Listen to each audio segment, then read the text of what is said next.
මට මේක නිකං කරලා දෙන්න පුළුවන්ද? බෑ. ගාන පොඩක් අඩු කරන්න එහෙනම් පුළුවන්ද? ඒත් බෑ.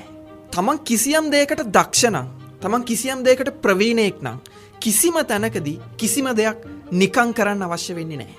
තමන්ගේ වටිනාකම අඩු කරලා තමන්ගේ සර්විස් එක දෙන්න අවශ්‍ය වෙන්නේ නැහැ. එක ලෝගෝ එකක් හැදුවට පස්සේ මිනිස්සු අනිත් පැත්තේ ඉඳලා අහනවා ලෝගෝ එකක් ඔච්චර ගණන්ද කියලා. හැබැයි ලෝගෝ එක හදන්න ඒ මිනිස්සයා කොච්චර කාලයක් පුහුණු වුණාද?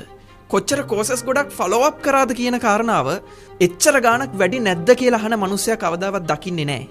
ක්ලාස් එකේ ෆී එක මෙච්චරයි කියලා කිව්වට පස්සේ මීට වඩා අඩුවට ක්ලාස් කරන්න බැරිද කියලා අහන මිනිස්සු ඉන්නවා. හැබැයි මේ විෂය ඉගෙන ගන්න කොච්චර මුදලක් වියදම් කරාද? නිදි වර්ජිත රාත්‍රීන් කීයක් පහු කරාද කියලා. ගාන අඩු කරන්න කියලා ඉල්ලීම් කරන රික්වෙස්ට් කරන කවුරුවත් හරියාකාරව දැකලා නැහැ.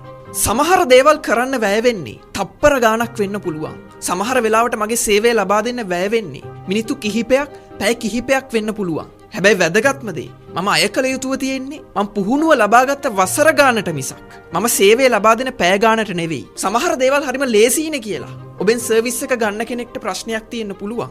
හැබැයි ඔබ මිලක් අය කළ යුතුව තියෙන්නේ ඔබේ ප්‍රවීණත්වයට විනා.